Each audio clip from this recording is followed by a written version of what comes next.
செய்ய வேண்டும், என்ன பேச வேண்டும் என்று நீர் சித்தம் கொண்டீரோ அந்த வார்த்தைகளை நீர் எங்களுக்கு ஆசீர்வதித்து விட்டு தரும்படியாக நாங்கள் கொண்டாடி சொல்லிக்கிறோம். தேவ கிருபைக்கு தாழ்த்துகிறோம். இயேசுவின் நாமத்துக்கு தான். கர்த்தருடைய பரிசுத்த நாமத்துக்கு மகிமை உண்டாவதாக. இங்கே நாம் வாசிக்க கேட்ட இந்த வார்த்தையிலே சீயோனின் நிமித்தமும் எருசலேமின் நிமித்தமும் நாம் மௌனமாயிராமலும் அதன் நீதி பிரகாசத்தை போலவும் அதன் ரட்சிப்பு எரிகிற தீவெட்டியை போலவும் வெளிப்படும் மட்டும் அமராமல் இருப்பேன். கர்த்தருடைய பரிசுத்த நாமத்துக்கு ஸ்தோத்திரம். இங்க ஆண்டவர் என்ன சொல்லுகிறார்? சீயோனின் நிமித்தம் எருசலேமின் நிமித்தமும் அதனுடைய நீதி பிரகாசத்தை போலவும் அதனுடைய ரட்சிப்பு எப்படி பிரகாசிக்கிற வரைக்கும், தீவெட்டியை போல பிரகாசிக்கிற வரைக்கும், எரிகிற தீவெட்டி, சாதாரண அணைஞ்சு போன தீவெட்டி இல்லை. எப்படிப்பட்ட தீவெட்டி? எரிகிற தீவெட்டியை போல பிரகாசிக்கிற மட்டும் வெளிப்படும் மட்டும் நான் அமராமல் இருப்பேன். ஆண்டவர் இன்றைக்கு அமராமல் இருக்கிறார் என்று சொன்னால், விழித்திருக்கிறார் என்று சொன்னால், இரவும் பகலும் அவர் நம்முடைய பிள்ளைகளை நோக்கி பார்த்து கொண்டிருக்கிறார் என்று சொன்னால் ஒரே ஒரு நோக்கம் தான். இயேசு கிறிஸ்து இந்த உலகத்தில் வந்தது நோக்கம் என்னதற்காக?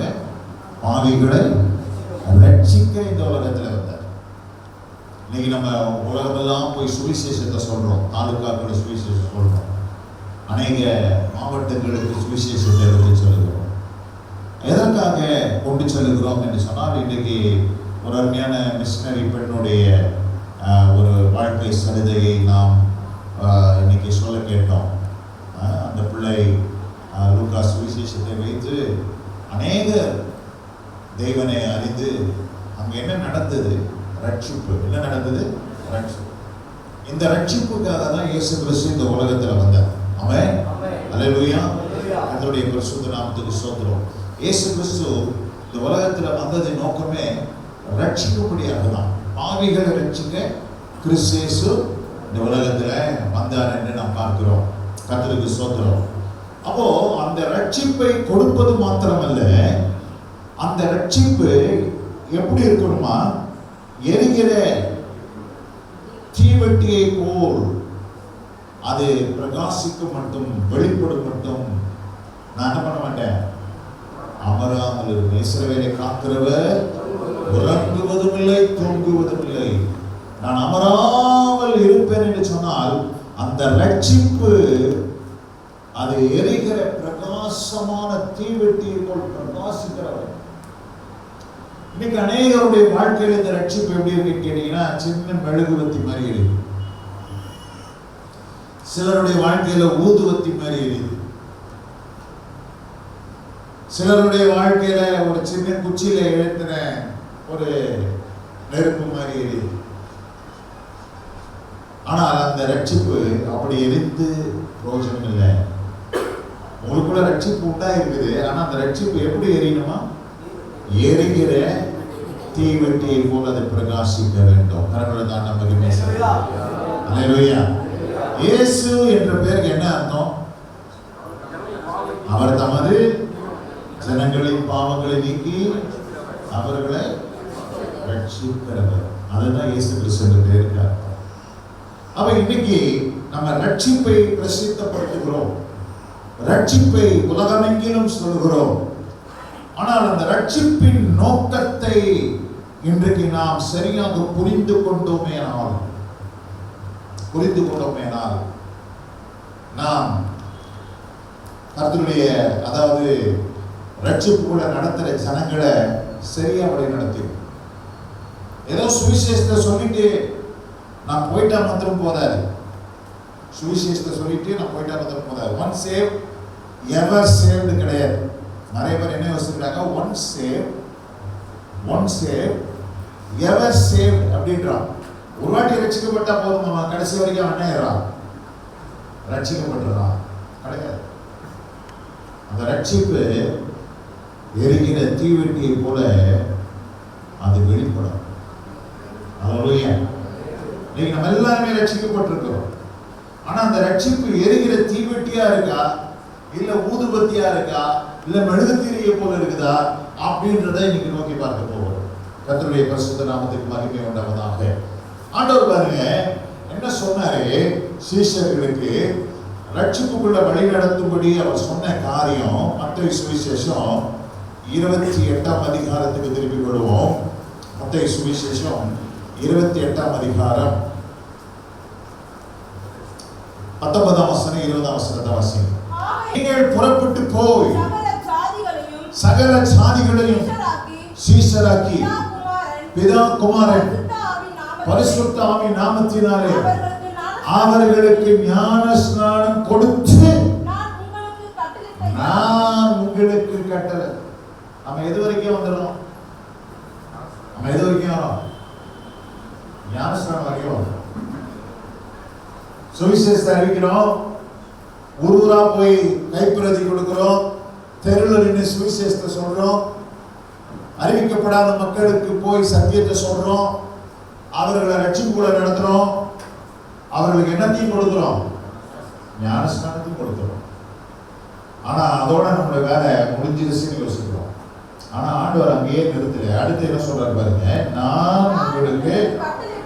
நான் உங்களுக்கு கட்டளையிட்ட யாவையும் அவர்கள் கை கொள்ளும்படி அப்பதான் அந்த ரட்சிப்பு பூரணமானது. ஒரு அளவில் சொல்லுங்க, இதைதான் நம்ம விட்டுறோம் கோட்டை. ரட்சிப்பு கூட வழி நடத்துறோம், ஞானஸ்நானம் கொடுக்கிறோம், நம்ம வேற முடிஞ்சிருச்சுன்னு யோசிக்கிறோம். இல்ல, அதோட ரொம்ப முக்கியமானது, எந்த அளவுக்கு ஞானஸ்நானம் முக்கியமானதோ, நான் உங்களுக்கு கட்டளையிட்ட யாவையும் அவர்கள் கை கொள்ளும்படி அவர்களுக்கு என்ன பண்ணுங்க, உபதேசம். இந்த உபதேசம்ன்றது எங்க நடக்கும்?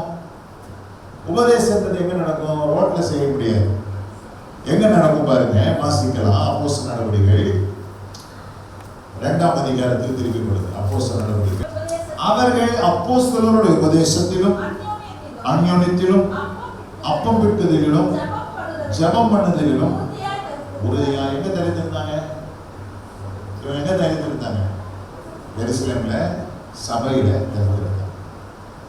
அப்போ ரட்சிக்கப்பட்டதை எங்க கொண்டு வந்து சேர்க்கணும்?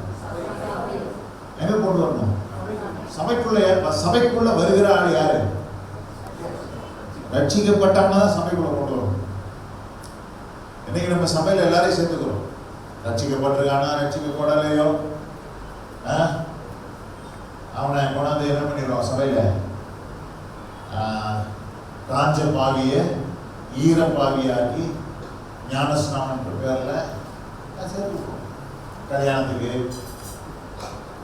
பார்த்தீங்கன்னா ஆம்பளை பையன் ஒரு சபையில் இருப்பான், பொண்ணு பார்த்தீங்கன்னா ரட்சிக்கப்படாதவளா இருப்பான். லவ் பண்ணிடுவான். என்ன பண்ணிடுவான்? லவ் பண்ணிடுவான். பாஸ்டர் பொண்ணு பார்க்குறப்பான்னு எந்த பொண்ணை காட்டாமோ வேணாமோ அப்புறமேல் தான் குட்டு வெளி போடுவோம். என்ன, அவனே ஒரு பொண்ணு பார்த்து வச்சிருக்கிறாங்க. ஆனால் அந்த பொண்ணு பார்த்தீங்கன்னா ரட்சிக்கப்படாத பொண்ணு, அது அந்நிய மதத்தில் இருக்கக்கூடிய ஒரு பெண்ணாக இருக்கும். அந்த பெண்ணை என்ன பண்ணணும்? கல்யாணம் டேட்டெல்லாம் இவங்களே குறிச்சிடுவாங்க. டேட்டெல்லாம் பாஸ்டர்கிட்ட கேட்க மாட்டாங்க. டேட்டெல்லாம் இவங்களே குறிச்சிடுவாங்க. பாஸ்டர், நாங்கள் இந்த மாதத்தில் அடுத்த மாதத்தில் இத்தனாம் தேதி நாங்கள் திருமணம் வச்சுருக்கிறோம். இந்த பொண்ணு வந்து அந்த பிள்ளைய ரட்சிப்புக்குள்ள நடத்துகிற வேலை நம்மளுடைய வேலையா? சுவிசேஷம் தான் சொல்லலாம். ரட்சிக்க வைக்கிறவர் யாரு? கர்த்தர் தான் ரட்சிக்க வைக்கிறார். ரட்சிக்கப்பட வைக்கிறது கர்த்தர். ஆனா அந்த பிள்ளைய சும்மா நானும் சர்ச்சை கொண்டு வந்து ஒரு 3 வாரம் கிளாஸ். என்ன கிளாஸ்? ஞானஸ்நான கிளாஸ். அது ஒன்றும் முடியாது. அந்த 3 வாரம் கிளாஸ்ல எல்லாத்தையும் மண்டியே ஆட்டும். அப்புறம் நீ இயேசு கிறிஸ்துவை ஏற்றுக்கொள்கிறியாமா அப்படின்னு மாஸ்டர் வந்து அந்த தண்ணிக்குள்ள நின்று கேட்பாரு. ஓவியமாக கேட்பாரு. அந்த பொண்ணும் அப்படின்னு. அப்புறம் என்ன பண்ணுவாங்க, அந்த பொண்ணுக்கு இப்போதான் 2 வருஷத்துக்கு ஆகினால உனக்கு நான் ஞானஸ்நானம் ஆடாதான் போய். இப்போ அந்த பொண்ணு எங்கே வந்துருச்சு? சபைக்குள்ள ரட்சிப்பு போட்டிருக்காங்க இல்ல. எதுக்காக வந்துச்சு அந்த பொண்ணு?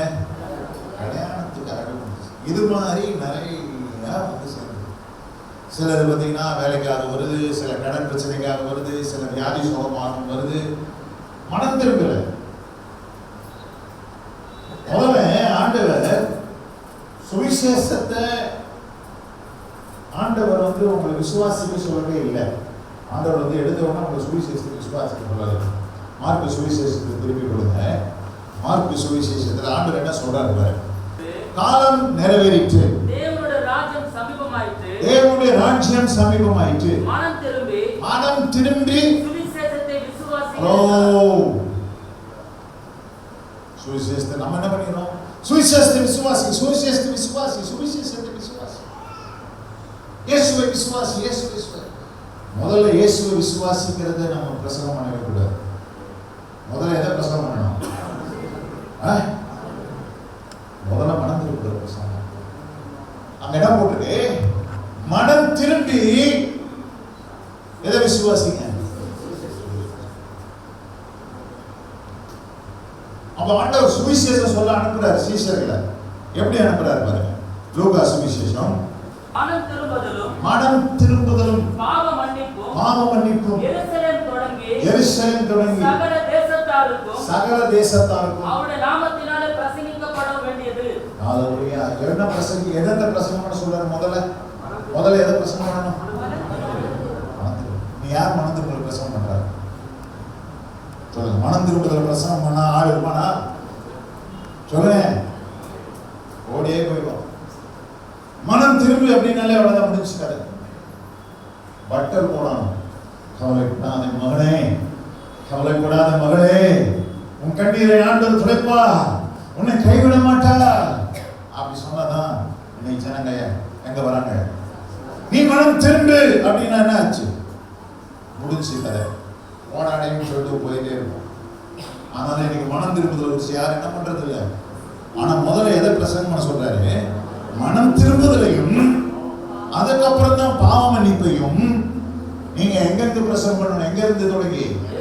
எருசலேம் தொடங்கி சகல கடைசி வரைக்கும், இந்த பூமி கடைசி வரைக்கும் அதை தான் பிரசங்கம் பண்ணணும். மனம் திரும்புதலை, மனம் திரும்பி எதை விசுவாசிக்க சொல்றாரு? மார்க்ல வாசம் மனம் திரும்பி. ஆனா நம்ம எல்லாம் முதல்ல எதை விசுவாசிக்க வச்சிடறோம்? எதை விசுவாசிக்க வச்சிடறோம்?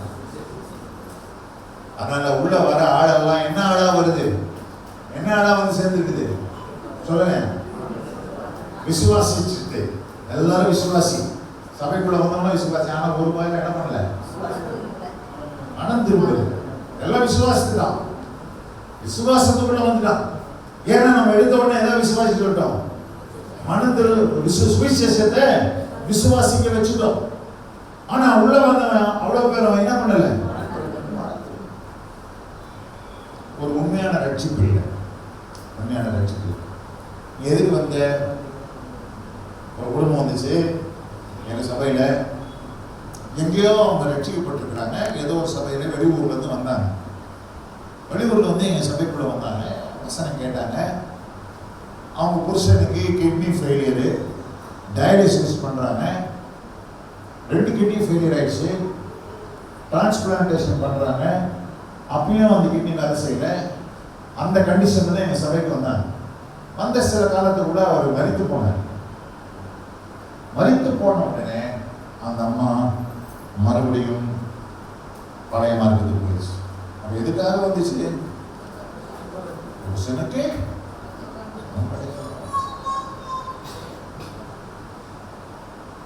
மனம் திரும்பி வரணும். மனம் திரும்பி. அப்போ நீங்க நிறைய பேர் கிறிஸ்துவத்துக்குள்ள வர்றது எப்படி வராங்க? கடன் தீரணும், அதுக்கு இயேசு தேவையா? மரம் எத்தனையோ இருக்குது, அதுவே நிறைய பணம் கொடுக்குது. இல்ல இல்ல ஆமா, மலைக்கு போனாலே நிறைய பணம் கொடுக்குது. பணத்தை கொண்டாந்து கொட்டுறாங்க. அங்க போனாலே பணம் கிடைக்கும். பணம் கொடுக்கும், சுகம் கொடுக்கும், வியாதி சுகமாக்கும், எல்லாத்தையும் போனாங்க. ஆனா ரட்சிப்பு கொடுக்க முடியும். ரட்சிப்பை எந்த தெய்வமும் கொடுக்க முடியாது. அல்லேலூயா, அல்லேலூயா. நம்ம எதை ஃபோக்கஸ் பண்ணணும்? ரட்சிப்பை ஃபோக்கஸ் பண்ணணும். அல்லேலூயா.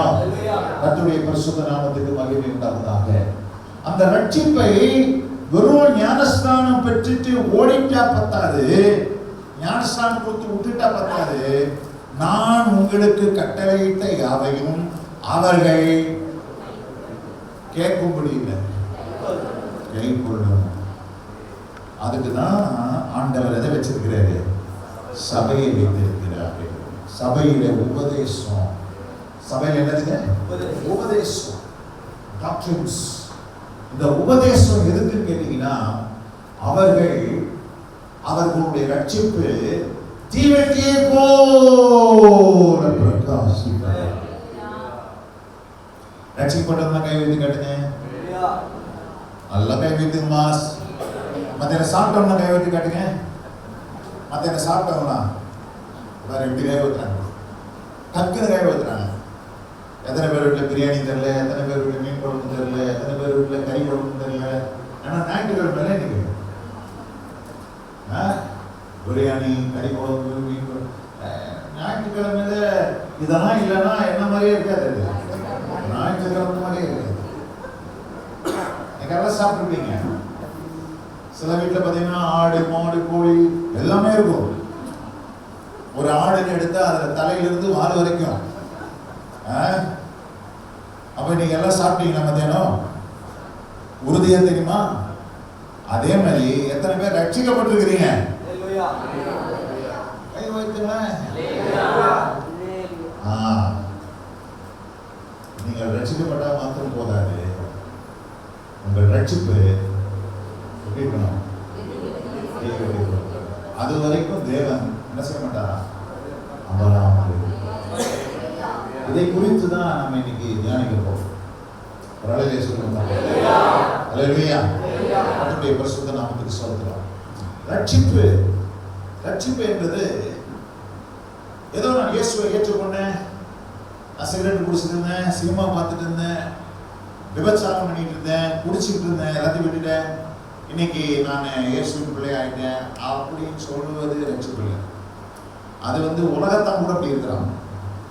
மற்ற மதத்தை சார்ந்தவர்கள் கூட எத்தனையோ பேர் சிகரெட் குடிக்கிறது இல்லை, சாராயம் குடிக்கிறது இல்லை, விபச்சாரம் பண்றது இல்லை, வேசித்தனம் பண்றது இல்லை. உன்னையும் என்னையும் ஆண்டவர் இந்த பாவ உலகத்திலே இந்த எல்லா விதமான ஜென்ம சுவாபத்திற்கும் இந்த உலகத்தில் உண்டான கேட்டுக்கு ஆண்டவர் நம்மை தப்புவித்து திவ்ய சுவாபத்திற்கு பங்குள்ளவர்களாக பொருட்டு நம்ம எங்க கொண்டு வந்து சேர்த்திருக்கிறாரு? சபையில. சபை என்பது ஒரு பாடசாலை, சபை என்பது ஒரு பட்டசாலை, சபை என்பது உருவாக்கப்படுகிற ஒரு உலகம். இந்த இடத்துலதான் ஆண்டவர் நம்மை உருக்கி, ஆண்டவர் நம்மை உருவாக்குகிற ஒரு இடம். அல்லேலூயா. சபை நோக்கமா மாறி போச்சு. சபை இன்னைக்கு கிளப்பா மாறிடுச்சு. சபை நோ மாறிடுச்சு, சோசியல் கிளப் மாதிரி. ஞாயிற்றுக்கிழமைனா we all meet together. நாங்களாம் ஒன்றா சேருவோம், ஹாய் பாய் சொல்லுவோம். சர்ச்சு முடிஞ்சவொடனே டைம் என்ன இவ்வளோ லேட்டாக போகிறாரு பாஸ்டர் அப்படின்னு பார்ப்போம். நீங்கள் மெசேஜ் நல்லா இருந்துச்சுன்னு மார்க் போடுவோம். பாஸ்டர் இந்த இடத்துல தப்பு விட்டாருன்னு சொல்லுவோம். சொல்லிட்டு நம்ம எல்லாரும் சபை முடிஞ்சோடனே நேராக மார்க்கெட்டுக்கு போய் கறி மீனெல்லாம் வாங்கிட்டு வீட்டில் போய் சமைச்சு சாப்பிட்டு தூங்கிடுவோம். இதுதான் சபை. ஆனால் அது கிடையாது சபை. சபை என்பது ஒரு பல்கலைக்கழகம். அல்லேலூயா, அல்லேலூயா. உங்களையும் என்னையும் உருவாக்கும் உபதேசங்களை போதித்து அதை கை கொள்ளும்படியாய் உருவாக்குகிற ஒரு இடம்தான் சபை. அல்லேலூயா, அல்லேலூயா. கர்த்தருடைய பரிசுத்த நாமத்துக்கு ஏனென்று சொன்னால், உங்கள் ரட்சிப்பு ஞானஸ்நானத்தோடு நின்று போகவில்லை. நீங்கள் அவருடைய உபதேச சட்ட திட்டங்களை கை கொள்ள வேண்டும். அப்படி கை கொள்ளும் போது என்ன நடக்குது என்பதை உங்களுக்கு நான் காண்பிக்க விரும்புகிறேன். என்னோடு கூட சேர்ந்து திருப்பிக் கொள்ளுங்கள். எபிரேயருக்கு எழுதின நிருபம், பலவிதமான பலத்த செய்கைகளினாலும் தம்முடைய சித்தத்தின்படி பகிர்ந்து கொடுத்த பரிசுத்த ஆவியின் வரங்களினாலும் தேவன் தாமே சாட்சி கொடுத்ததுமாய் இருக்கிற இவ்வளவு பெரிதான ரட்சிப்பை குறித்து அந்த வசனம் எப்படி படிக்கணுமா? இவ்வளவு பெரிதான ரட்சிப்பை குறித்து நாம் கவலையற்றிருப்போமானால் அப்படி படிக்கணும். அல்லேலூயா. நம்ம எப்படி படிக்கிறோம்? இவ்வளவு பெரிதான ரட்சிப்பு குறித்து கவலையற்றிருப்போமானால் அப்படின்னா அது ஒண்ணுமே புரியாது. அந்த இடத்துல பவர் கொடுக்கணும், அந்த இடத்துல ஒரு அழுத்தம் கொடுக்கணும். இவ்வளவு பெரிதான ரட்சிப்பை குறித்து கவலையற்றிருப்போமானால் வரப்போகிற தண்டனைக்கு எப்படி தப்பிது? ரட்சிப்பு ஆண்டவர் என்ன சொல்றாரு? என்ன மாதிரி ரட்சிப்பு சொல்றாரு? சொல்லுங்க. அங்க என்ன போட்டிருக்கு? பெரிதான ரட்சிப்பு. பக்கத்துல கரம்பு சொல்லுங்க. சாதாரண ரட்சிப்பு, பெரிதான ரட்சிப்பு. என்ன பெரிதான ரட்சிப்பு? என்ன பெரிதான ரட்சிப்பு? என்ன பெரிய ரட்சிப்பு? ஆனா அதே ஆண்டவர் நம்ம என்ன சொல்றாரு? கவலைப்படுங்க, பயப்படுங்க. பயப்பட சொல்றாரு நம்மள? யாருக்கு பயப்படணும்? கவலைப்பட சொல்றாரு நம்மள? எதுக்கு கவலைப்படணும்? ரட்சிப்பு குறித்து கவலை. துக்கப்பட சொல்றாரா? எதுக்கு? என்ன துக்கம்? ஆவிக்கேற்ற துக்கம். ஆவிக்கேற்ற துக்கம். இப்படி ஆண்டவர் நம்மள துக்கப்பட சொல்றாரு, கவலைப்பட சொல்றாரு. கவலைப்படாதீங்க, பயப்படாதீங்க, துயரப்படாதீங்கன்னு சொன்ன தேவன் நம்மளை துயரப்பட சொல்றாரு. துயரப்படுகிறவர்கள் துயரப்படுகின்ற எதுக்கு? ஆவிக்குரிய துயரம், ஆவிக்குரிய துக்கம், ஆவிக்குரிய கவலை, ஆவிக்குரிய ஒரு பயம், பயபக்தி. அல்லேலூயா. அப்போ எதை குறித்து கவலைப்பட சொல்றாரு? எதை குறித்து கவலைப்பட சொல்றாரு? என்னைக்காச்சும் ரட்சிப்பு குறித்து கவலைப்பட்டிருக்கீங்களா? ரட்சிப்பு குறித்து கவலைப்பட்டிருக்கீங்களா? அப்பா வந்து சாட்சி சொன்னார். அந்த பிள்ளை யூரோப்ல படிக்குது, மெடிக்கல் படிக்குது. அந்த பிள்ளை என்ன பண்ணுச்சா? பாஸ்போர்ட்டை மிஸ் பண்ணிடுச்சான். பாஸ்போர்ட்டை மிஸ் பண்ணிட்டு ஒரே அடை, பாஸ்போர்ட் காணாம போச்சு. பாருங்க ஆண்டவர் நல்லவரு. அந்த பாஸ்போர்ட் ஒரு இந்தியர் கையில கிடைச்சு, அது ஒரு தமிழ்நாட்டு பெண்ணுடைய கையில கிடைச்சு, அந்த தமிழ்நாட்டு பெண் ஒரு குரூப்ல இருக்குதான், ஏதோ ஒரு வாட்ஸ்அப் குரூப்ல. அந்த குரூப்ல இந்த பிள்ளையோட வாட்ஸ்அப் காணோம் அப்படின்னு சொல்லி, பிள்ளையோட பாஸ்போர்ட் காணோம் சொல்லி அந்த குரூப்ல என்ன பண்ணிருக்கிறாங்க? போட்டுக்கிறாங்க. அதை பார்த்து அந்த பிள்ளை வந்து இந்த பிள்ளைய கண்டுபிடிச்சு பாஸ்போர்ட்டை ஹேண்ட் ஓவர் பண்ணிடுச்சு. அப்போ அந்த பாஸ்போர்ட்டை இன்னைக்கு எங்க சர்ச்சில் மலேசியால இருந்து ஒரு பாஸ்டர் வந்திருந்தார். அந்த பாஸ்டர் இந்த பாஸ்போர்ட்டை, அவருடைய பாஸ்போர்ட் எப்படி வச்சுக்குவாருன்னா இந்த கோர்ட்டுக்குள்ளேயே வச்சிருப்பார். இந்த பிள்ளையாச்சும் ஒரு வருஷம் படிக்க வேண்டியிருந்ததுனால பாஸ்போர்ட் காண போனாலும் டூப்ளிகேட் பாஸ்போர்ட் அப்ளை பண்ணி ஏதோ இந்த ஒரு வருஷம் டைமுக்குள்ள என்ன பண்ணலாம்? சிலர் டூரிஸ்டா வராங்க பார்த்தீங்களா, ஒரு வாரம் 10 நாள் பாஸ்போர்ட் காண வருஷம் என்ன பண்ண முடியும்? ஒன்றும் பண்ண முடியாது. இந்த பாஸ்போர்ட்டை எவ்வளோ பத்திரமா வச்சுக்கிறோமே, ஒரு ரட்சிப்பை குறித்து நீ கவலையற்றிருப்பாயனா வரப்போகிற தண்டனைக்கு எப்படி தப்பித்துக் கொள்ளுவான்? ரட்சிப்பு கண்ணாடி பாத்திரம் மாதிரி. கண்ணாடி பாத்திரத்தை உங்க வீட்டுல எப்படி வைப்பீங்க? அதுக்குன்னு தனியா ஒரு செல்ஃப் வச்சிருப்போம். ஸ்டீல் பாத்திரங்களோட வைக்க மாட்டோம். அந்த கண்ணாடி பாத்திரம் பார்த்தீங்கன்னா ஒரு ஷோகேஸ் வச்சு அந்த ஷோகேஸ்ல பத்திரமா இருக்கும். பார்த்துருக்கீங்களா? அது எத்தனை நாளாச்சோ தெரியல. அந்த கண்ணாடி பாத்திரத்தை வாங்கி சில வீடுகளில் போனால் அதில் அந்த கண்ணாடி பாத்திரத்தை எடுத்து அதில் காப்பி டீ போட்டு போனால் கொடுப்பாங்க. நான் முதல்ல வந்து போட்டேன். ஆனால் அந்த செல்ஃபில் நிறைய கரப்பாம்பூச்சி இருக்கு. அது ஏறி முட்டை விட்டு அதை விட்டு இதை விட்டு சரியாக கழுவோம். அந்த சூட்டுக்கும் அந்த கரப்பாம்பூச்சி வாசனைக்கு சும்மா கும்முன்னு ஒரு வாசனை. ஆனாலே கண்ணாடி பாத்திரத்துல கொண்டாந்து எனக்கு கொடுக்குறாங்கனாலே எனக்கு ஒரு அதிர்ச்சி. ஏன்னா அது என்னைக்கு எடுத்ததோ தெரியல. நான் சொல்லுவேன் சில்வர் கடம்பர்லே கொடுத்துருங்க. எவ்வளவு பெரிதான ரட்சிப்பு. அல்லேலூயா, கர்த்தருக்கு ஸ்தோத்திரம். இப்போ நம்ம எல்லாரும் ரட்சிக்கப்பட்டாச்சா? ரட்சிக்கப்பட்டவங்க வேலையை சொல்லலாம். ரட்சிக்கப்பட்டாச்சா? இப்போ ஏசுநாதர் வந்தா பண்ணலாமா? ஏசுநாதர் வந்தா பண்ணலாமா? இப்போ வசனத்தை கேளுங்க, வசனத்தை கேளுங்க, ஆசிங்க. பிலிப்பியர் 2ஆம் அதிகாரம் 12ஆம் வசனம். ஆதலால் எனக்கு பிரியமானவர்களே, நீங்கள் எப்பொழுதும் கீழ்ப்படிகிறபடி நான் உங்களுக்கு சமீபமாய் இருக்கும்போது மாத்திரமல்ல,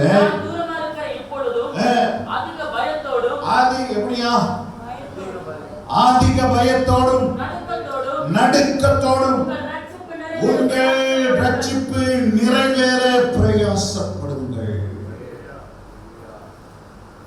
ரட்சிப்பு நம்பர் 1. பாவத்துல அடிமையாய் கிடந்த என்ன நான் ரட்சித்துக் கொள்ள முடியாது. நல்லா தெரிஞ்சுக்கோ. ரட்சிப்பு வந்து 3 விதமான ரட்சிப்பு. எத்தனை விதமான ரட்சிப்பு? ரட்சிப்பு நம்பர் 1 வந்து பாவத்தின் அடிமையில சிக்கி கிடந்த என்ன நான் என்ன ரட்சித்துக் கொள்ள முடியாது. என்னை யார் ரட்சிக்கிறோம்? இயேசு கிறிஸ்து தான் ரட்சிக்கிறோம். கிருபையினாலே விசுவாசத்தை கொண்டு ரட்சிக்கப்பட்டீர்கள். அல்லேலூயா, ஆமென். என்னை நான் ரட்சித்துக் கொள்ள முடியாது. ஆனா ரட்சிப்பு நம்பர் 2 and ரட்சிப்பு நம்பர் 3, நீதான் அந்த ரட்சிப்பை என்ன செய்யணும்? நிறைவேற்றுவதற்கு பிரயாசப்பட வேண்டும். அல்லேலூயா. ரட்சிப்பு நம்பர் 1 உங்ககிட்ட கிடையாது. ரட்சிப்பு நம்பர் 2 ரட்சிப்பு நம்பர் 3 யார் பிரயாசப்படணும்? நீதான் பிரயாசப்படணும். படுறீங்களா? உங்க ரட்சிப்பு நிறைவேற இல்ல பாஸ்டர், எனக்கு என்னன்னே தெரியாது, இன்னைக்கு தான் தெரியும். சொல்லுங்க, எல்லாரும் சொல்லுங்க. ரட்சிக்கப்பட்டேன், ரட்சிக்கப்பட்டு கொண்டிருக்கிறேன், ரட்சிக்கப்பட போகிறேன். ஆமென், அல்லேலூயா. பாவத்தின் அடிமைத்தனத்திலிருந்து இயேசு என்னை ரட்சித்தார். சொல்லுங்க. பாவத்தினுடைய வலிமையிலிருந்து என்னை ரட்சித்துக் கொண்டு இருக்கிறார். பாவத்தின் பிரசன்னத்திலே இருந்தே என்னை ரட்சித்துக் கொண்டு பரலோகத்துக்கு கொண்டு செல்ல போகிறார். அல்லேலூயா, ஆமென், அல்லேலூயா.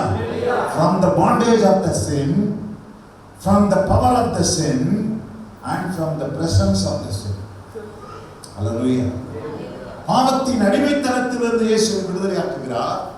பாவத்தின் வலிமை, பாவத்தின் வலிமை. பாவம் எப்படி இருக்குதுங்க?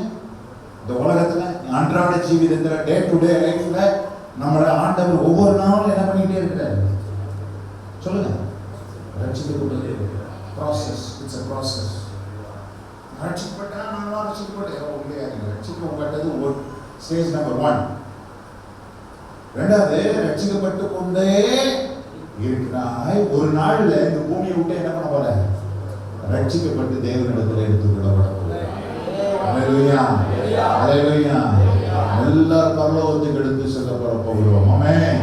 பரலோக ராஜ்யவாசி, பரன் இயேசுவின் மேல் விசுவாசி, புண்ணியாத்திரை பரதேசி, பரன் பாதம் நீ மிக நேசி, பரலோக ராஜ்யவாசி, ஆதிராதி சாம்புரனே, ஆதிராக்கள் யாவருமே, ஆதிராதி சாம்புரனே, ஆதிராக்கள் யாவருமே,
It's a process. Hallelujah. Pavul என்ன சொன்னாரு? உங்கள் ரட்சிப்பு நிறைவேற. அப்போ இன்னும் ரட்சிப்பு நிறைவேறிடுச்சா? ரட்சிப்பு நிறைவேறிடுச்சா? சொல்லுங்க, சொல்லுங்கய்யா, சொல்லுமா. அதுக்கு தான் ஞாயிற்றுக்கிழமை சபைக்கு வரும். அப்பதான் பார்த்தீங்கன்னா ஒன்று விட்ட பெரியப்பன் சித்தப்பன், ஒன்று விட்ட சித்தப்பனுக்கு தம்பி, அவனுக்கு பிறந்த பொண்ணுடைய காது குத்து, மூக்கு குத்து, மஞ்சள் நீராட்டு விழா, பச்சை நீராட்டு விழா, இதெல்லாம் போகணும். இங்க வந்தாதான் ஒரு ரட்சிப்பு நிறைவேறும். இங்க உபதேசம் பண்றாங்க, உபதேசம் தான் உன்னை சரி செய்யும். அதுக்கு தான் சபை கூடுதல். நாளானது சமீபத்து வருகிறதை எவ்வளவாய் காண்கிறீர்களோ அவ்வளவாய் நீங்கள் என்ன செய்யணும்? புத்தி சொல்லணும். என்ன புத்தி சொல்லணும்? சில சபை கூடி வருதலை விட்டு விடுகிறது போல நீங்களும் ஆமா பக்கத்தில் இருக்கிற ஆளை பார்த்து சொல்லணும். ஏன் நீ சர்ச்சுக்கு வரணும் பாஸ்டர் கேட்கக்கூடாது, நீ கேட்கணும். நீங்க கேட்டீங்கன்னா அடுத்த வாட்டி அவன் லீவ் போட மாட்டான். ஆமா, அப்ப நல்ல ஞாபகம் வச்சுக்கோங்க. ஒரு ரட்சிப்பு நிறைவேற நீங்க என்ன செய்யணும்? பிரயாசப்பட வேண்டும். சரி, 23ஆம் வசனத்தை வாசி.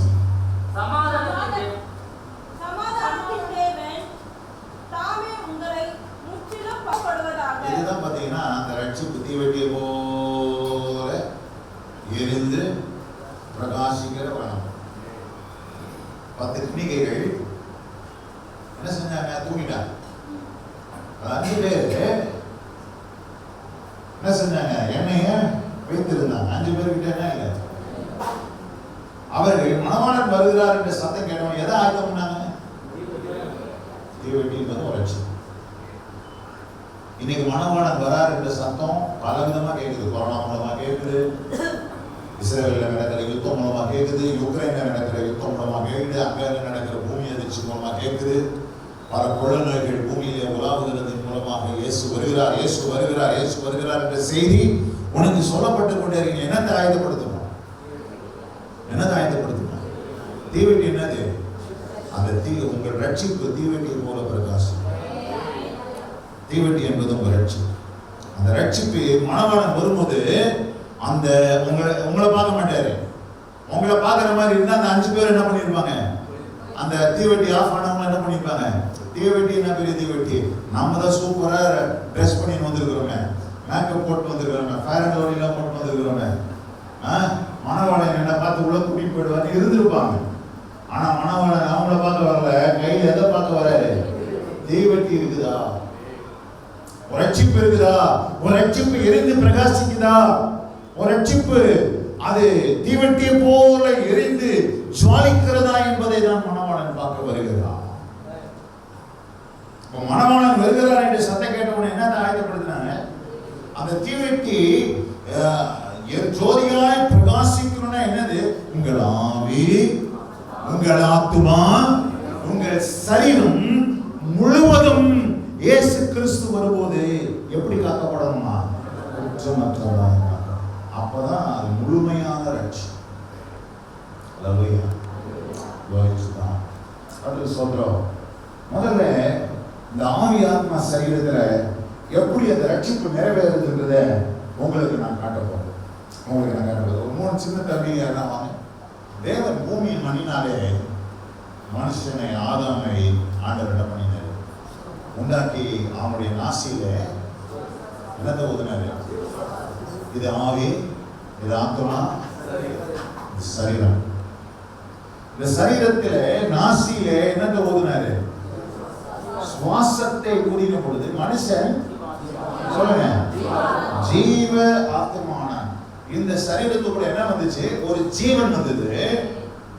இந்த ஜீவனும் இந்த விண்ணிலிருந்து வந்த ஜீவனும் மண்ணிலிருந்து வந்த சரீரமும் ஒன்றோடு ஒன்று இணைந்த போது நடுவுல ஒண்ணு உருவாச்சு. என்ன உருவாச்சு?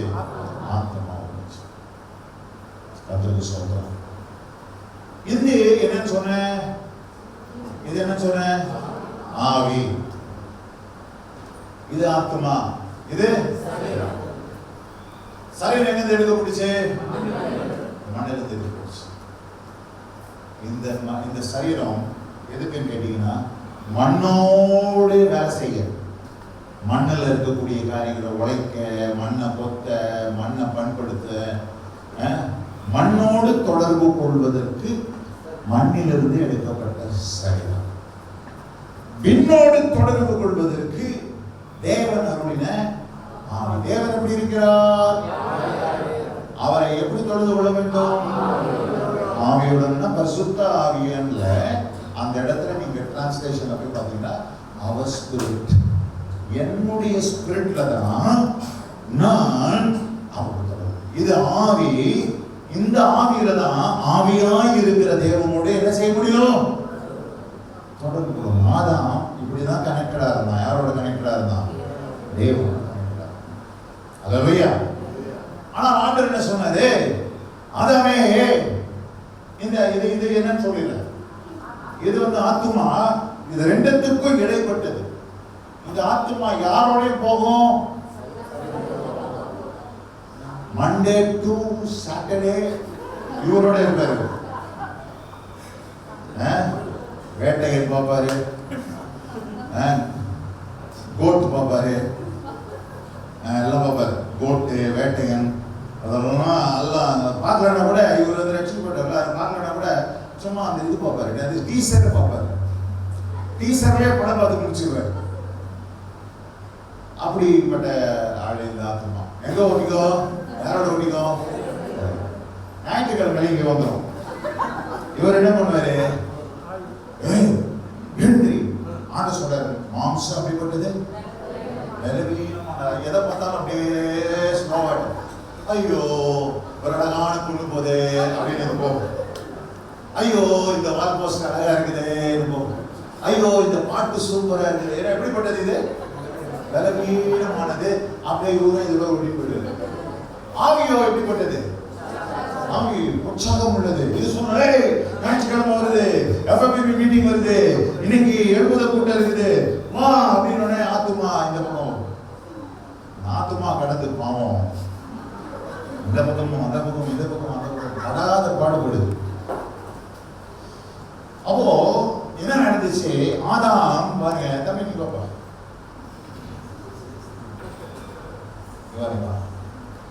தம்பி கை பிடிச்சிடும். நல்லா தூரமான தூரமான. இப்போ இவர் தான் தேவன். இப்போ ஆதாம் யாரோட கனெக்டடா இருந்தான்? தேவனோட கனெக்டடா இருந்தான். ஆனா ஆண்டவர் சொல்றாரு, இந்த பழத்தை புசிக்கும் நாளில் ஆதாம் செத்தானா? எத்தனை வருஷம் உயிரோட இருந்தான்? 930 வருஷம் உயிரோட இருந்தான். ஆனா ஆதாம் செத்தான். எங்க செத்தானா? என்ன நடந்துச்சுன்னா, ஆவியில ஒரு துண்டிப்பு உண்டாகி தேவனையும் மனுஷனையும் பாவம், நான் தான் பாவம் வச்சுக்கோங்க, பாவம் என்ன பண்ணிடுச்சு? சாவு, மரணம் எங்க நடந்துச்சுன்னு கேட்டீங்கன்னா ஆவியில நடந்துச்சு. எங்க நடந்தது? சரீரத்துல இல்ல. எங்க நடந்தது? ஆவியில மரணம் நடந்தது. அதனாலதான் ஆண்டவர் சொல்றாரு, வாசிங்க எபேசியர் 2:1 பாவங்களினாலும் எப்ப மரிச்சீங்க? நீங்க மரிச்சா கிடந்தீங்க. ஐயா நீங்க மரிச்சா கிடந்தீங்க. எப்ப மரிச்சோம்? நம்ம எல்லாருமே ஆதாமுக்குள்ள மரிச்சோம். மரித்திருந்த நம்மை கிறிஸ்து இயேசுவினாலே, இயேசு கிறிஸ்து என்ன பண்ண தெரியுமா? அவர் ஆவியாய் நம்மை, அவர் ரட்சிக்கல. நம்ம சுவிசேஷம் சொல்றோம் இல்லையா? சுவிசேஷத்தை கேள்விப்பட்டு ஒரு பாவி மனம் திரும்பி சுவிசேஷத்தை விசுவாசிக்கும் போது என்ன நடக்குதுன்னா, மரித்திருந்த இந்த ஆவி உயிர்ப்பிக்கப்படுகிறது. மறுபடியும் இதுதான் ரட்சிப்பு நம்பர் 1. அல்லேலூயா. இப்போ ரட்சிக்கப்பட்டார் அவரே. எங்க ரட்சிக்கப்பட்டிருக்காரு? ஆவி ரட்சிக்கப்பட்டது. தேவன் எங்க வந்துட்டார் இப்போ? இதுதான் இன்னர் மோஸ்ட் பீ. இதுதான் இன்னர் மோஸ்ட். எப்படின்னா சரீரம், ஆத்மா, ஆவி. ஆவிதான் இருக்கிறதுல உள்ள இருக்கு. எப்படின்னு கேட்டீங்கன்னா, ஆசரிப்பு கூடாரத்துல என்னென்ன இருக்கு? பிரகாரம், அவுட் கோட், பரிசுத்த ஸ்தலம், மகா பரிசுத்த ஸ்தலத்துல யார் இருப்பா? அதே மாதிரிதான் ஆவியில தான் தேவன் இருப்பார். அல்லேலூயா. கர்த்தருடைய பரிசுத்த நாமத்துக்கு மகிமை உண்டாகும். நிறைய காரியங்களை ஒப்பிடலாம். எகிப்து, வனாந்தரம், கானான். அல்லேலூயா. நிறைய காரியத்தை ஒப்பிடல். அப்போ இங்கதான் ஆண்டவர் வாசிக்கிறார். இதுதான் மகா பரிசுத்த ஸ்தலம். எது மகா பரிசுத்த ஸ்தலம்? எனக்குள்ள நான் யாரு? நான் யாரு? வசனம் என்ன சொல்றது? என்ன உங்களே என்ன சொல்றது? நீங்களே அந்த ஆலயத்துல மகா பரிசுத்த ஸ்தலம் எது தெரியுமா? ஆவி. உங்கள் ஆவிதான் மகா பரிசுத்த ஸ்தலம். அந்த மகா பரிசுத்த ஸ்தலத்துல யார் வாசமா இருக்கிறார்? ரட்சிக்கப்பட்ட உடனே ஆவியானவர் வந்து உங்களை உயிர்ப்பி அக்கிரமங்களினாலும் பாவங்களினாலும் மரித்திருந்த உங்களை உயிர்ப்பித்தார்னா குயிக்கனிங். இது செத்து கடந்த ஆவியை உயிர்ப்பித்து மறுபடியும் கனெக்ஷன் வந்துருச்சு. ஆனா என்ன நடக்குது? மனுஷன் பாவம் செஞ்ச போது ஆவி செத்து போச்சா? இந்த ஆத்துமா என்ன ஆத்துமா? இது பேரு ஜீவாத்மா. சொல்லுங்க. இந்த ஜீவாத்மா என்ன ஆயிடுச்சு? பாவம் செஞ்ச உடனே சுயமாக மாறிவிட்டது. என்ன மாறிடுச்சு? இந்த ஆத்துமால 3 காரியம் இருக்குதுங்க. Thoughts, will, emotions. சிந்தை, சித்தம், உணர்வுகள். இது 3 எங்க இருக்கு? இங்கதான் நீங்க டிசைன் பண்றதெல்லாம் இங்கதான். ஒரு தீர்மானம் எடுக்கிறதெல்லாம் இங்கதான். எமோஷன், கோபம், மூர்க்கம், சோகம், துக்கம், வியாகுலம், சந்தோஷம், பரவசம் எல்லாம் எங்க நடக்குது? இந்த எமோஷன்ஸ் இருக்கிற ஆத்மால தான் நடக்குது. அதே மாதிரி தாட்ஸ், நீங்க சின்ன வயசுல செய்த காரியங்கள் எல்லாமே அந்த ஞாபகம் ஆத்மால தான் இருக்கு. Thoughts, emotion and will. இதை செய்யாத அப்படின்னு தீர்மானிக்கிறது இந்த ஆத்மா. அப்போ இந்த ஆத்மா பாருங்க என்ன ஆயிடுச்சு? சுயமாய் மாறிவிட்டது. என்னவா மாறிடுச்சு? நம்ம பாட்டு பாருங்க, சுயமென்னில் சாம்பலாய் மாறணும் பாடுறோம். இப்போ இந்த ஆத்மா என்ன ஆகணும்? கீழே விழுந்துருச்சு. ஆத்மா பாவம் செஞ்ச போது, மனுஷன் பாவம் செஞ்ச போது இப்போ இங்க ரட்சிப்பு வந்துருச்சு. இந்த ரூம் நம்பர் 1ல யார் இருக்கிறா? ரூம் நம்பர் 2ல யார் இருக்கிறா? சுயந்தான். ரூம் நம்பர் 3ல யார் இருக்கிறா? மாம்சம் இருக்கிறார். இப்போ இங்க இருக்கிற ஆண்டவர் இங்கேயும் வரணும்னு விரும்புகிறார். அல்லேலூயா, அல்லேலூயா.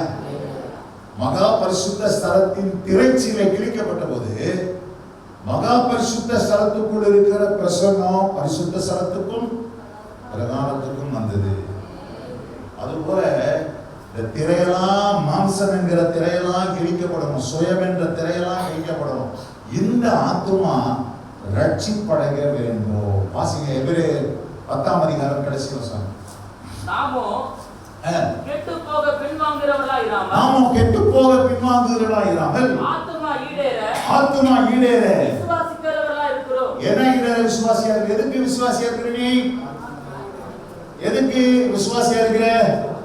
ஆத்துமா ஈடேறணும். அல்லேலூயா. அப்ப ஆண்டவர் ஆத்துமா ரட்சிப்பு மிகவும் அருமையானது.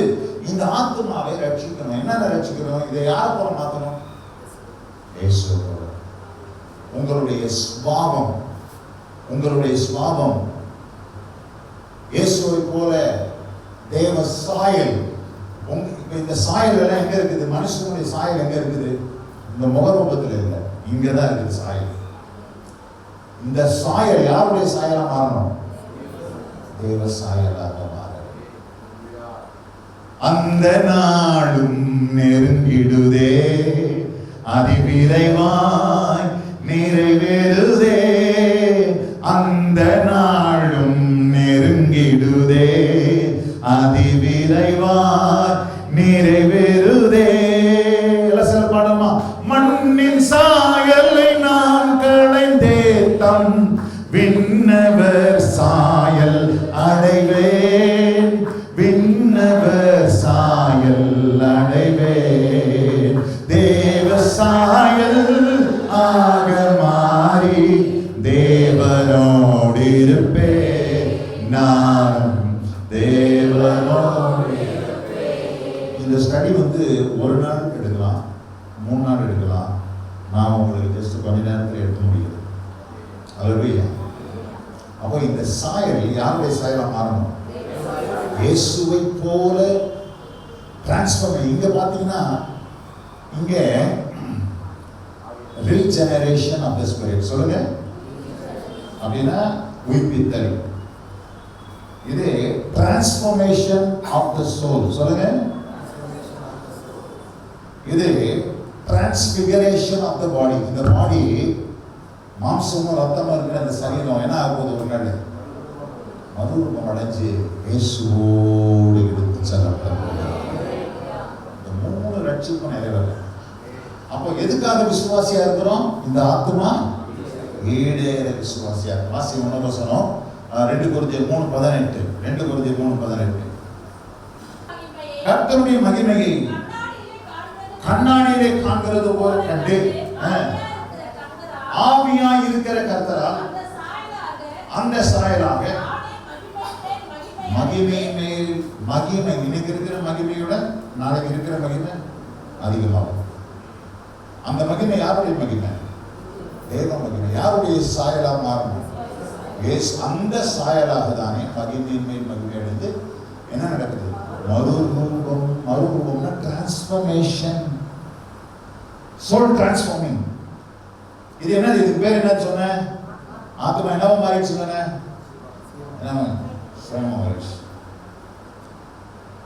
நிறைய பேர் பார்த்தீங்கன்னா சர்ச்சில் அவங்க ஃப்ரெண்ட்ல உட்காரன்னு வச்சுக்கோங்க, என் வீடு, என் பேர், என் புகழ், என் பிள்ளை, இந்த ஏன் எந்து எந்து எந்து எந்து. ஆனா பவுல் சொல்றாரு, நான் சிலுவையில் அறையுண்டேன், ஆயினும் பிழைத்திருக்கிறேன். இனி நான் ஐ மை செல்ஃப், இந்த செல்ஃப் இல்ல, இயேசுவே என்னை பிழைத்திருக்கிறார். நான் நெவர். என்னைக்கு அந்த நான் என்றது போதோ அன்னைக்கு தான் இந்த ஆத்மா என்ன இருக்குது? ரட்சிக்கப்பட்டு ஈடேறி இருக்கிறது. அப்ப இந்த ஆத்மா ரட்சிப்பு day to day day to day day to day, ஒவ்வொரு நாளும் 24/7 இந்த ஆத்மால ஆண்டவர் ரட்சிப்பை நடப்பித்துக் கொண்டே இருக்கிறார். தேவசாயம். 3வது ரட்சிப்பு இந்த சரீரம். இந்த சரீரம் என்ன ஆச்சு? ரட்சிப்பாக மனுஷன் மாசங்க. ஆண்டவர் மனுஷனை மாம்சமாய் படைக்கவில்லை. மனுஷனை மாம்சமாய் படைக்கவில்லை. மனிதனை ஆண்டவர் மனுஷனுக்கு ஒரு சரீரத்தை, God gave a body. கர்த்தர் மனுஷனுக்கு ஒரு சரீரத்தை தான் கொடுத்தார்.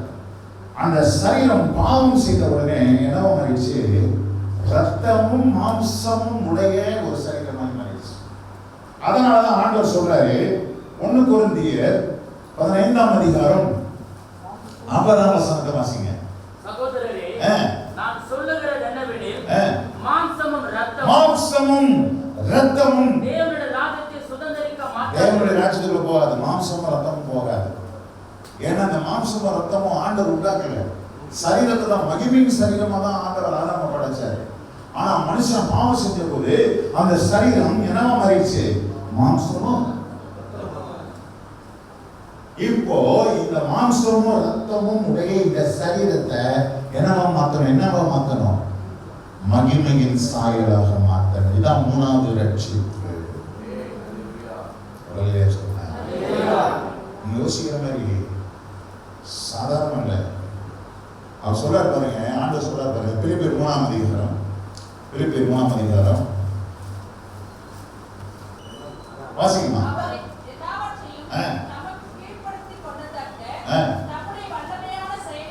நல்ல அவருடைய எல்லாவற்றையும், எப்படிங்க? வானத்தையும் பூமியும் பாதாளத்தையும் சமுத்திரத்தையும் அதன் ஆழங்களையும் எல்லாவற்றையும் தமக்கு கீழ்ப்படுத்திக் கொள்ளத்தக்க தம்முடைய வல்லமையான செயலின்படி நம்முடைய அற்பமான சரீரத்தை அவ்வளோ வல்லமை பிரயோகிக்கப்படாது. எதுக்கு? எப்படி தெரியுமா? எல்லாத்தையும் கீழ்ப்படுத்திக் கொள்வதற்கு ஆண்டவர் எவ்வளவு வல்லமையை பிரயோகித்தாரோ அவ்வளோ வல்லமைய இந்த அற்பமான சரீரத்தை அவருடைய சாயலா மாற்றுவதற்கு ஆண்டவர் உபயோகப்படுத்தப்படுகிறார். சாதாரண ரட்சிப்பு இல்லைங்க. உங்க ரட்சிப்பு சாதாரண ரட்சிப்பு. அதான் சொல்றார் ஆண்டவர், இவ்வளவு பெரிதான ரட்சிப்பை குறித்து நீ கவலையற்றி இருப்பாய். இந்த சரீரம் ரத்தமும் மாம்சமும் உடைய சரீரம் எப்படிப்பட்ட சரீரமா மாறணும்? மகிமையான சாயலாய் மாற வேண்டும். அல்லேலூயா. ஆசிங்க 1 கொரிந்தியர் 4ஆம் அதிகாரம் 13ஆம் வசனம். 1 கொரிந்தியர் 6. வயிற்றுக்கு போஜனமும் போஜனத்துக்கு வயிறும் ஏற்கும். ஆனாலும் நல்லா கவனிக்கணும், வயிற்றுக்கு போஜனத்துக்கு வயிறு, இது ரெண்டையும் மாற்ற முடியுமா? இது ரெண்டையும் மாற்ற முடியாது. வயிறு எதுக்காக மாத்திரம் தான் இருக்குது? இப்போ பென்சில் எழுதிக்கிட்டே இருக்கிறோம், திடீர்னு ஒரு வேலை வந்துச்சு, இந்த பென்சில் எங்க சொல்லி இருக்கோம்? காதில் சொல்லி. இந்த காது பென்சில் சொல்லி வைக்கிறதுக்கு என்ன பண்ணுது? எங்க வீட்டுக்கிட்ட ஒரு ஆளை பார்த்தேன், அவர் பார்த்தீங்கன்னா ஸ்கூட்டர்லேயே வீடு மாத்துறாரு. ஸ்கூட்டர்லேயே என்ன வீடு மாத்துறாரு? வீட்டை ஸ்கூட்டர்லேயே மாத்துறாரு. எல்லாம் பானை பண்டம், எல்லாம் சட்டி பாத்திரம் பண்டம் எல்லாம் இருக்குது. ஒரு கப்பு வைக்கிறதுக்கு ஒரு இடம் இல்லை. ஒரு கப்பு இல்லை, பிளாஸ்டிக் கப் மக்கு. அதை எங்க தெரியுமா வச்சுட்டு போறாரு? வாயில கடிச்சு போறாரு. எங்க கடிச்சு போறாரு? வாய் எதுக்கு உதவுது? ஒரு கப்பு எதோ ஒன்று கடிச்சிட்டு போறதுக்கு உதவுது. ஆனா இந்த வயிறு மாத்திரம் வேற எதுக்குமே ஒன்னே ஒன்று தான் உதவும். எதுக்கு? சாப்பிடு. சாப்பாடு அதே மாதிரி மீதி ஆயிடுச்சு. சாப்பாடு என்ன பண்ணலாம்? கண்ணில் வச்சு கட்டிக்கலாமா? முடியுமா? முடியாது. காதில் வச்சுக்கலாமா? வச்சுக்க. எங்கதான் கொண்டு போனோம்? அதை வயிற்றுக்கு. வயிற்றுல ஃபுல்லாகி போச்சு, யாருக்கு போனா எங்க கொண்டு போனோம்? உப்பு தண்ணி கொண்டு போகணும். அப்ப இந்த சாப்பாட்டை வயிற்றுக்கும், வயிற்ற அதே மாதிரி அடுத்த வருஷம் வாசி, அதே மாதிரி அதே இதையும் அழிய பண்ணுவார். சரீரமோ வேசித்தனத்திற்கு அல்ல. யாருக்குரியது? வயிறு போஜனத்துக்கும், போஜனம் சரீரம் யாருக்குரியது? கர்த்தர் யாருக்குரியவர்? இதை மாற்ற முடியாது. அவங்க சரீரம் யாருக்கும் நிறைய பேர் சொல்லுவாங்க, I gave my heart to Jesus. என் இருதயத்தை நான் யாருக்கு கொடுத்து விட்டேன்? ஆனால் என் சரீரமோ எங்கே கொடுத்திருக்கிறேன்? உலகத்திற்கு கொடுத்திருக்கிறேன். உலகத்தில் ஆசா, பாசம், உல்லாசம், இது எல்லாத்துக்கும் சரீரம். இருதயம் மாதிரி யாருக்கு? வேலைக்கு ஆகாது. வாய்ப்பில்லை ராஜா, வாய்ப்பில்லை. இந்த சரீரம் யாருக்குரியது? கர்த்தருக்குரியது. கர்த்தர் சரீரத்துக்குரியவர் அப்படின்னு சொல்லி அடுத்த வசனம் என்ன சொல்றாரு பாருங்க.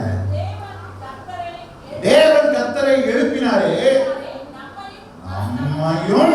நம்மையும் தமது வல்லமையினாலே. அதுக்குதான் இந்த சரீரத்தை என்ன பண்ணணும்? ஜீவபலியாக. அதனாலதான் பவுல் சொல்றாரு, சரீரங்களை கர்த்தருக்கு பிரியமான ஜீவபலியாக ஒப்புக் கொடுங்க. ஏன் தெரியுமா? இந்த சரீரத்தை என்ன பண்ண போறாரு ஆண்டவர்? கர்த்தரை எழுப்பினாரே, நம்மையும். நம்ம மறுரூபம். ரட்சிப்பு நம்பர் 1 முடிஞ்சிருச்சு. ரட்சிப்பு நம்பர் 2 நிறைவேறிட்டு இருக்குது. ரட்சிப்பு நம்பர் 3 நிறைவேற. அப்ப இந்த 3 ரட்சிக்கப்பட்டாதான் ரட்சிப்பை நான் நிறைவேற்றினேன்னு சொல்ல முடியும். அப்ப இந்த ரட்சிப்பு நம்பர் 2, ரட்சிப்பு நம்பர் 3 யார் கையில் இருக்கு? ஆனா ஆண்டவர் உங்களுக்கு உதவி செய்யற. அதை மாத்திரம் வாசம் முடிச்சிடலாம். எபிரேயர் 7:25 தமது மூலமாய் தேவனிடத்தில் சேருகிறவர்களுக்காக வேண்டுதல் செய்யும்படி அவர் எப்பொழுதும் உயிரோடு இருக்கிறவராகியார் அவர்களை முற்றுமுடிய ரட்சிக்க. எப்படி இருக்கிறாரா? முற்றுமுடியனா என்னதுங்க? ஆவியில, ஆத்மாவில, சரீரத்துல உங்களை ரட்சித்து பரலோகம் கொண்டு போய் சேர்ப்பதற்கு அவர் போதும். அதுக்குதான் ஆத்துமாக்களுக்கு சுவிசேஷத்தை சொல்லி அவங்களை ஞானஸ்நானம் விட்டு அப்படியே தெளிச்சு விட்டாம சபைக்குள்ள கொண்டு வந்து அவருடைய ரட்சிப்பு தீவெட்டியை போல பிரகாசிக்கிற வரைக்கும் ஆண்டவர் அமராமல் இருப்பார், நம்மளும் அமராமல் இருக்கணும். தேங்க்யூ. புரிஞ்சுதா? புரிந்ததோ? அல்லேலூயா. கர்த்தருடைய வசனம் யாவும் எழுதி நிற்போம், யாவும் எழுதி நிற்போம். தீவெட்டியை போல எரிந்து பிரகாசிக்கும் முற்றுமுடிய ரட்சிப்பு. ஆவி, ஆத்மா, சரீரத்திலே பரிசுத்தமாக்கப்பட வேண்டும். அல்லேலூயா. உங்கள் ரட்சிப்பு நிறைவேற நீங்கள் பிரயாசப்பட வேண்டும். தன்மையான நல்ல நாளில் கர்த்தர் நம்மோடு பேசுகிற வார்த்தைகளுக்காக அனுமதிக்காத சோதரிப்போம். சோதரன் சோதரம் எல்லா சோதரமனே சோதரன் சோதரம் முற்றுமுடிய ரட்சிக்க வல்லவரை நாம் தெய்வமாய் கொண்டிருக்கிறோம். ஆமென். முதல் ரட்சிப்பு முடிந்து விட்டது. இரண்டாவது, மூன்றாவது நிறைவேற்ற நாம் பிரயாசப்பட வேண்டும். ஒரு தீர்மானம் எடுக்கலாமா? ஒரு தீர்மானம் எடுக்கலாமா? சில வார்த்தைகள் நம்மை தொட்டு இருக்கோம். ரபா சந்தா ரபா லமா கரபா ஓ ரபா லதரிமா சந்தா ரபா லகரபா தரபா. வயிற்றுக்கு போஜனத்துக்கு வயிறும் இருக்கும். அதுபோல சரீரம் கர்த்தருக்குரியது. கர்த்தர் சரீரத்துக்குரியவர். சரீரம் வேசித்தனத்திற்கு அல்ல. ஷாமா ராதா ராமா காரா மாதா ராமா. அல்லேலூயா. சரீரம் வேசித்தனத்திற்கு அல்ல. சரீரம் வேசித்தனத்திற்கு அல்ல. வேசித்தன சிந்தனைகளுக்கு அல்ல. ஷாமா ராதா ராமா காமா ராமா. வேசித்தன வாழ்க்கைக்காக அல்ல, உலகத்திற்காக அல்ல. சரீரம் கர்த்தருக்குரியதை நாம் நிச்சயித்துக் கொள்ள வேண்டும். இந்த சரீரத்தில் இனி நான் எந்த தவறையும் நான் கொண்டு வரக்கூடாது. இந்த சரீரத்தை கர்த்தருக்கு முழுமையாக ஒப்புக் கொடுக்க வேண்டும். அப்பொழுது என்னுடைய ரட்சிப்பு முழுமையாய் நிறைவேறும் என்பதை நான் உறுதி செய்து கொள்ள போகிறேன். கர்த்தருடைய வருகை அதி சீக்கிரமாய் இருக்கிறது. தேவஜனமே, தேவஜனமே, நீங்கள் எந்த பகுதியில் இருக்கிறீர்கள்? ஹalleluya, ஹalleluya, ஹalleluya, ஹalleluya, ஹalleluya. நம்ம என்ன பிரயாசப்பட்டு இருக்கிறோம்? இதுவரைக்கும் உலக கவலைகளால் பாதிக்கப்பட்ட நம்ம ஆத்மா ரட்சிப்பை குறித்து என்னைக்காவது நம்ம கவலைப்பட்டிருக்கிறோமா என்ற ஒரு கேள்வி நம்மை நோக்கி கடந்து வந்தது. நீ ரட்சிக்கப்பட்டிருக்கிறாயா? உன் ரட்சிப்பை குறித்து நீ கவலையோடு இருக்க வேண்டும். ரட்சிப்பை குறித்து கவலையோடு இருக்க வேண்டும். ஆமாண்டவரே, ரட்சிக்கப்பட்டேன். இப்பொழுது நான் எப்படி இருக்கிறேன் ஆண்டவரே? நான் எப்படி இருக்கிறேன் அப்பா? நான் எப்படி இருக்கிறேன்? ஆமென். ஹalleluya, ஹalleluya, ஹalleluya, ஹalleluya. தேவனுக்கு நமக்கு நல்ல நெருங்கிய தொடர்பு இருக்க வேண்டும். இன்னும் கிட்டி கிட்டி சேரும்படியான ஒரு ஐக்கியம் அனுபவம் நமக்குள்ளாக உண்டாக வேண்டும். ஆமென். ஹalleluya. மனம் திரும்பி ஆமென் கர்த்தருடைய வார்த்தைகளை விசுவாசித்து ஆமென் அனுதினமும் ரட்சிப்பின் அனுபவத்தில் கடந்து செல்ல போகிறோம். அவர் வருகிறார், அவர் வருகிறார். முற்றுமுடிய ரட்சிக்க வல்லவராய் இருக்கிற அவர் வருகிறார். ஆமென். நாம் பிரயாசப்பட வேண்டும். இனி சபை கூடி வரதை விட்டுவிடக் கூடாது. வேத வாசிப்பை விட்டுவிடக் கூடாது. ஜபத்தை விட்டுவிடக் கூடாது. ஆமென். நாம் என்னென்ன காரியங்கள் விட்டுவிட வேண்டுமோ அதையெல்லாம் விட்டுவிட வேண்டும். சுற்றி நெருங்கி நிற்கிற பாவங்களை தள்ளிவிட வேண்டும். ஓ ரபா ஷபலதா ரபா லிபா ரபா ரபா ரபா. ஒரு தீர்மானத்தை நான் தான் எடுக்க வேண்டும். வேண்டாம் ஆண்டவரே, இது என்னை அசுத்தப்படுத்துகிறது, என்னை கரைப்படுத்துகிறது, என் ரட்சிப்பை நான் இழந்து போகும்படியா என்னை வேதனைப்படுத்துகிறது. இந்த காரியத்தை நான் தட்டி விடுகிறேன் ஆண்டவரே, இது வேண்டாம் என்று ஒதுக்கி விடுகிறேன் ஆண்டவரே என்று சொல்லலாமா? ஹalleluya. இவ்வளவு பெரிதான ரட்சிப்பை குறித்து நாம் கவலையற்று இருப்போமானால் வரும் கோபத்துக்கு எப்படி தப்பித்துக் கொள்ளுவோம்? நாம் பிரசங்கிக்க வேண்டிய பிரசங்கம் மனம் திரும்புதலை குறித்த ஒரு பிரசங்கம், பாவ மன்னிப்பை குறித்த ஒரு பிரசங்கம். ஹalleluya. ரபா ஷந்தா ரபா ரிகபா ரபா. கிறிஸ்தவ குடும்பத்தில் பிறந்ததாலே நான் தப்பிக்க முடியாது. கிறிஸ்தவ குடும்பத்தில் பிறந்ததாலே நான் தப்பிக்க முடியாது. ஊழியக்காரனுடைய குடும்பத்தில் பிறந்ததாலே நான் தப்பிக்க முடியாது. ஓ ஹalleluya. மகனுடைய ஆத்மா எப்படியோ அப்படியே தகப்பனுடைய ஆத்மாவும் என்னுடையது என்று கர்த்தர் சொல்றாரு. ஹalleluya. நீங்கள் நானும் தனிப்பட்ட விதத்தில் கர்த்தரை சந்திக்க போகிறோம். அவர் வருகிறார். ஹalleluya. Thank you Lord. கரையில்லாமலே குற்றமில்லாமலே கர்த்தருக்காய் வாழ்ந்து முன்னேறுவோம். கரையில்லாமலே குற்றமில்லாமலே எல்லாரும் பாடுவோம். கர்த்தருக்காய் வாழ்ந்து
தெரியல ராஜா, எப்படியோ வாழ்ந்தலாம் நினைச்ச ஆண்டவரே, எப்படியோ எனக்கு நேரம் கிடைக்கும் நான் ரட்சிக்கப்பட்ட நான் படத்தில் வரலாம்னு நினைச்ச ஆண்டவரே. இல்லப்பா, அந்த பிரயாசத்தை நான் தான் எடுக்கணும்னு சொல்லி இருக்கிறீர் ஆண்டவரே.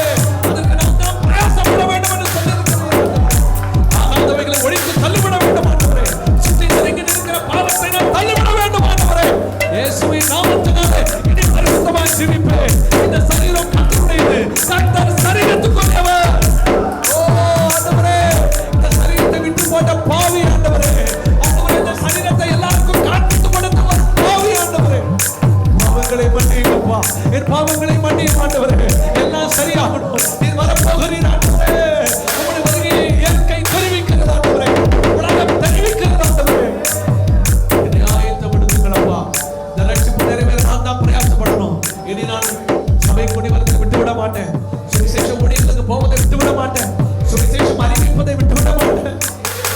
கரங்களை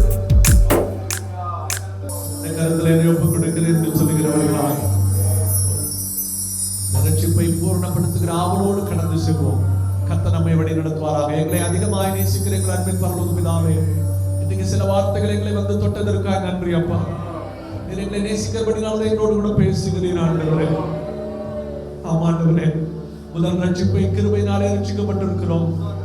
ஆனால் இரண்டாவது மூன்றாவது அந்த ரட்சிப்பை நாங்கள் பெற்றுக்கொள்ள நாங்கள் பிரயாசப்பட வேண்டும் அப்பா. ஜெபமே ஜெயம் ஜெபக்குழு இந்த பிரயாசத்திற்கு தங்களுடைய பலன்களை ஆண்டவரே தங்களுடைய நேரங்களை கொடுத்ததற்காக நன்றி. அருமையான ஆண்டவரே கர்த்தாவே, இந்த ஜெபக்குழு அங்கத்தினர்கள் எல்லாருமாய் வந்திருக்கிறோம்ப்பா. சபையாய் வந்திருக்கிறோம் ஆண்டவரே. எல்லாரும் ஒரே தேவனை ஆராதிக்கிறபடினால அப்பா ரட்சிப்பு நிறைவேற நாங்கள் பிரயாசப்படுகிறோம் ஆண்டவரே. சரீரம் கர்த்தருக்குரியது என்று நாங்கள் அறிக்கை செய்கிறோம், ஒப்புக் கொடுக்கிறோம். இனி பாவம் நுழையாதபடி, உலகம் நுழையாதபடி, பிசாசு நுழையாதபடி எங்களை காத்துக்கொள்ளும். சமாதானத்தோடு கூட எங்களை ஆட்டும். வசனம் பேசுகிற தேவதாசரை ஆசீர்வதியும். தெய்வ கிருபைக்கு எங்களை தாழ்த்தி கொடுக்கிறோம். இயேசுவின் நாமத்தில் ஜெபிக்கிறோம்.